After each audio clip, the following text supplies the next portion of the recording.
You know, the watch is a very alive object. It's something that is almost living like you are living, with a small heart ticking on your wrist.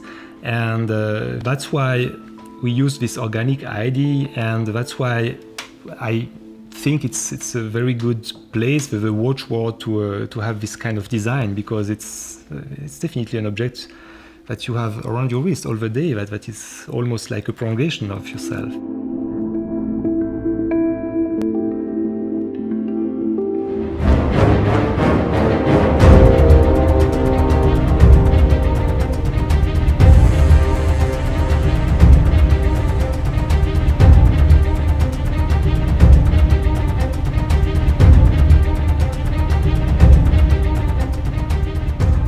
Hi guys, and welcome to the show. Today something completely different. We are reviewing a really fascinating, interesting watch, unlike anything I've personally ever seen before, and certainly totally different from the normal kind of watches we have on the show. First of all, I've got to do, of course, my customary wristwatch check. I'm wearing the Breitling, my blue Breitling Navitimer, and this strap here, I've upgraded it from the 20 to the 22mm version. Thank you very much, Wrist Candy Watch Club, for sending me this.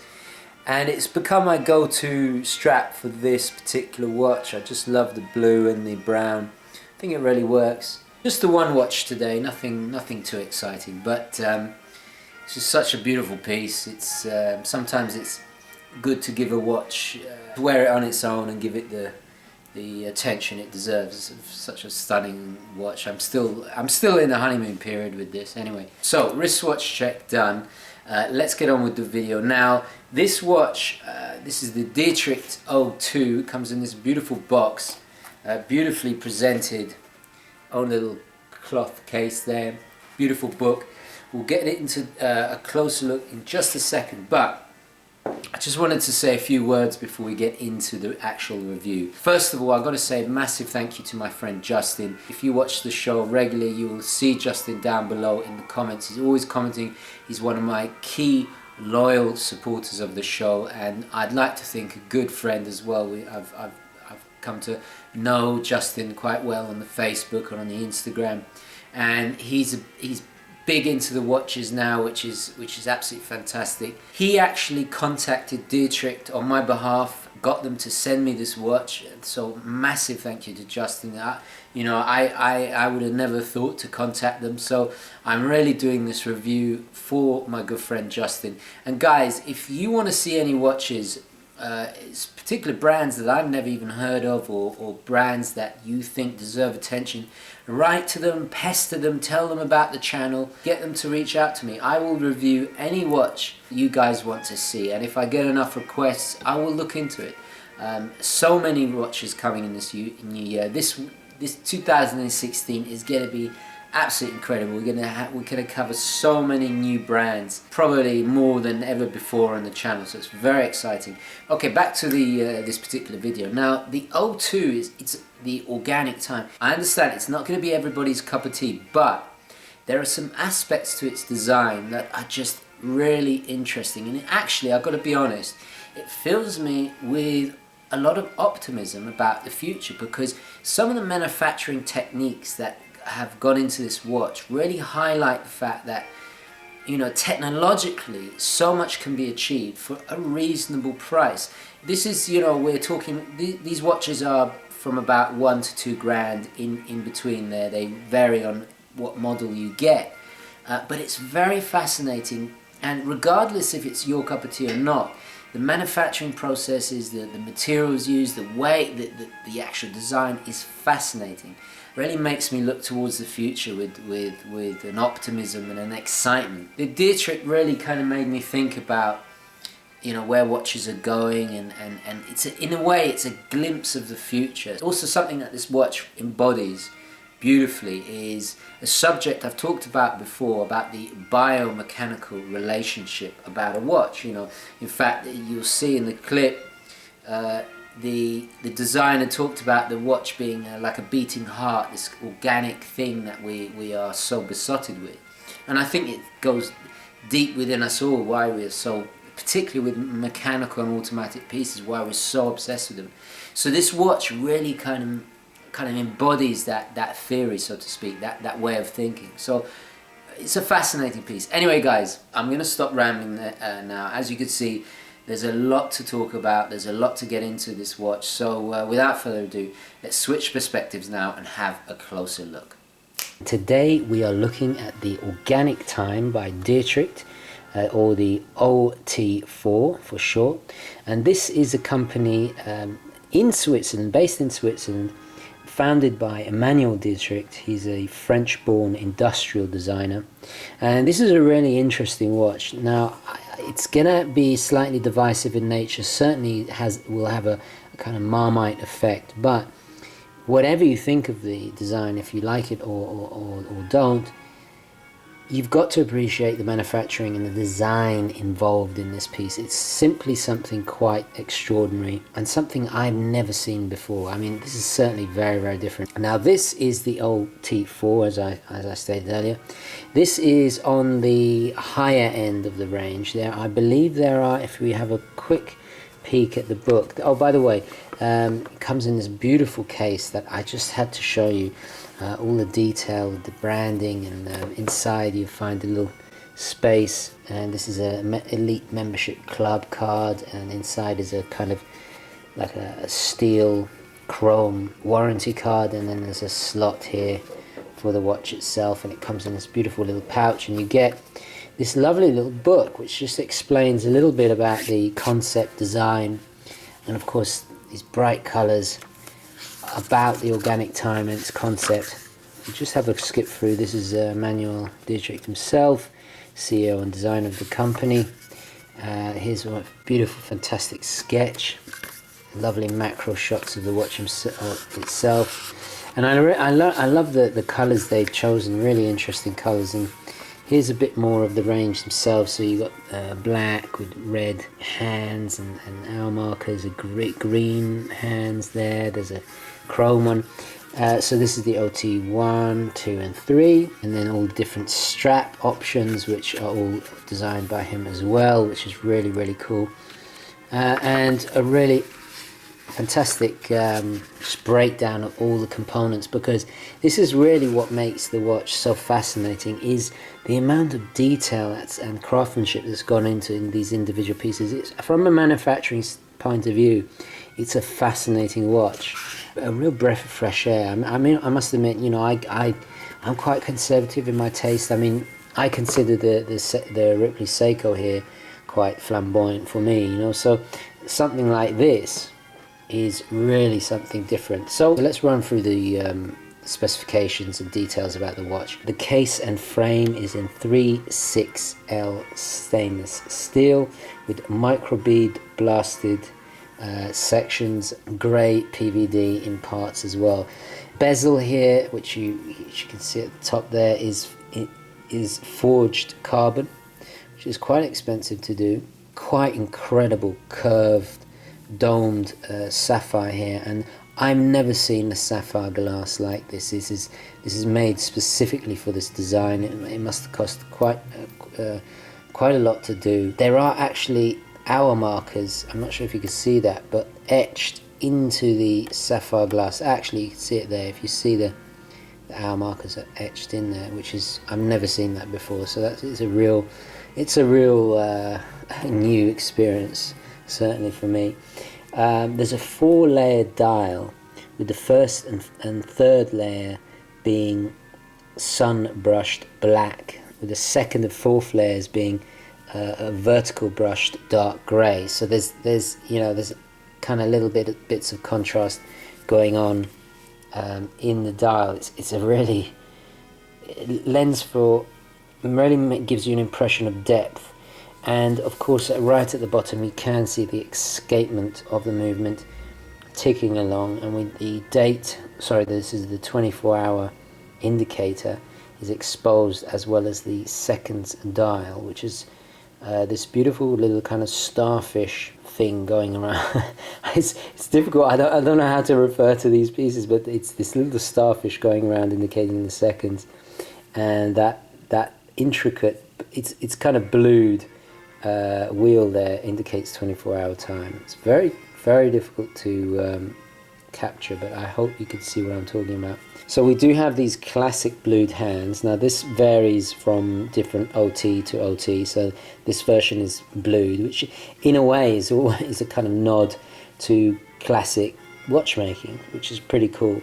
In the other versions you can get them in bright, kind of luminescent, like the green on the inside of this book, reds, that kind of thing. We do have Luminova on the hands, which is really cool, and in a moment we'll have a look at the Lume shot very quick. And it is coated with a classic Tritech C5 Super Luminova on the hands, 24-hour indicator, which is underneath the sapphire glass. We have a crown sealed with a double O ring, and of course the crown is signed here with this Dietrich logo.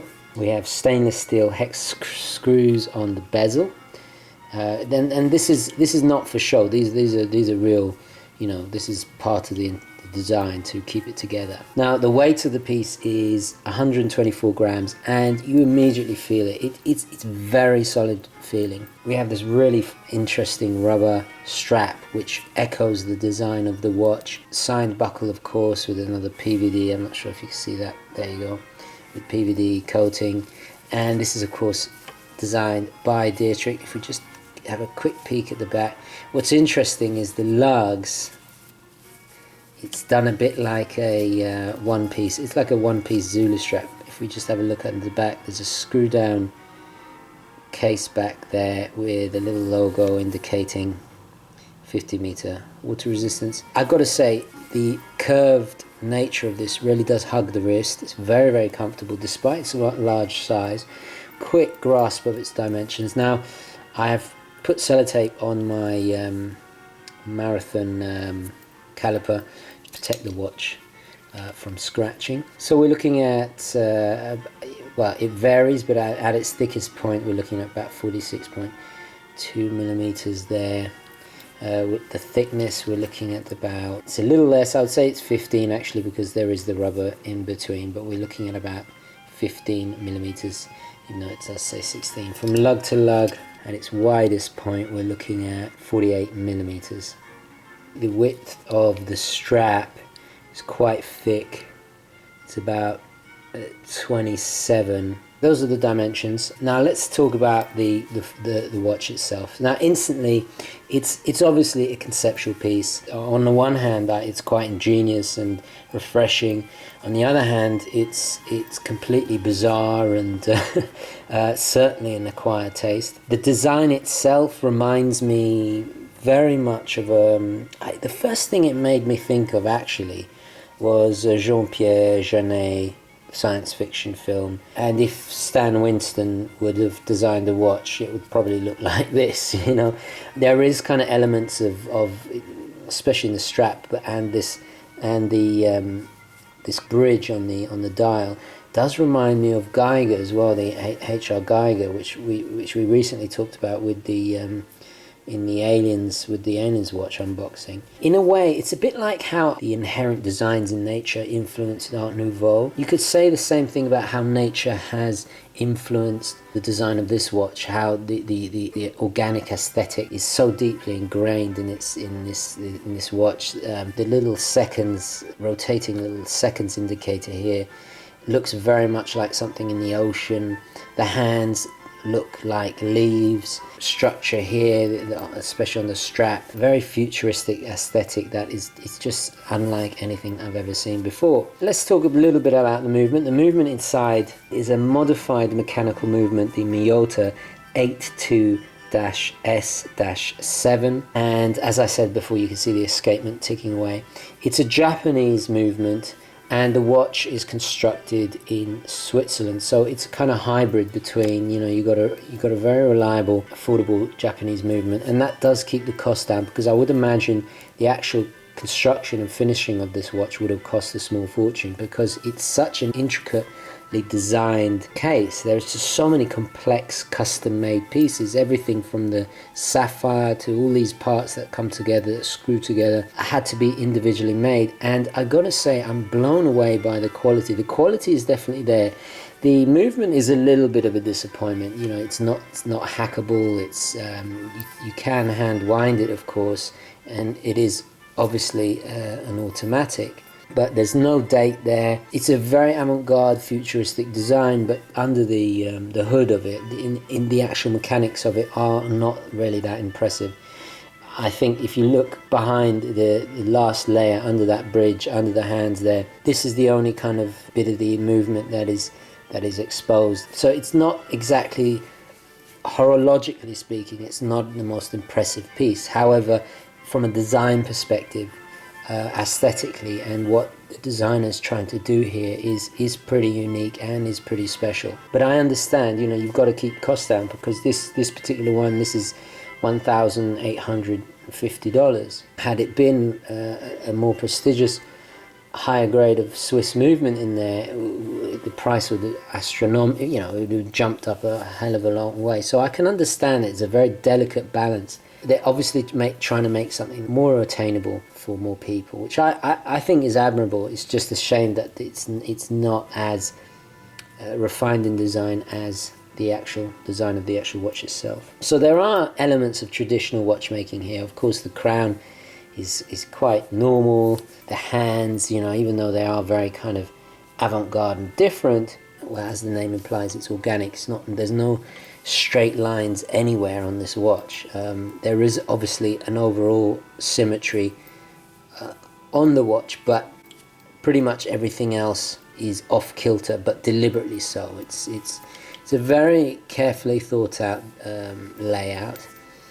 We have signed Dietrich at the top with the OT-4 and a nice little plaque at the side, which I like. I gotta say I like, but it's just done impeccably well. It's very, very solid feeling. There's also a kind of a slight Gaudi. It reminds me of the Casamila in Barcelona. There is something slightly Gaudi-ish about it, and definitely, especially with this one with the rubber, something very Geiger-esque about it as well. So it's a really interesting design. But anyway, let's have a quick look at the Lume shot.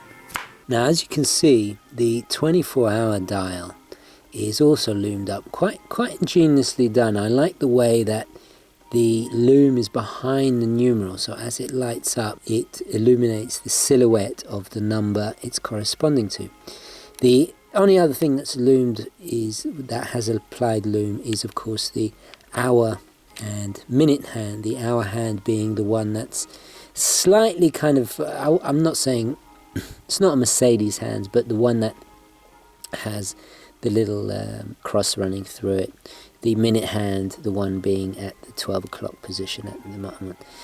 My only critique here is that while the lume is good, there's no indication which way up it is. I mean, at the moment 12 o'clock is at the top, and it's coming up to 1:30, but you know, it's a bit difficult to understand exactly what the time is, which kind of defeats the purpose of the lume, but the lume does work well nonetheless. Anyway, let's take it back to the studio.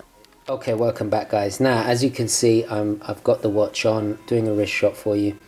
It is a mighty big watch. However, I've got to say, because of the curved nature of its design, the case, the bottom of the case, and this rubber strap, which I didn't neglect to mention is perforated in its design here, is very, very comfortable. It's a heavy watch indeed, very solid feeling, very heavy, and I've got to say it is rather comfortable. It's definitely something fun, it's definitely something different. My only critique is I feel this strap is far too big.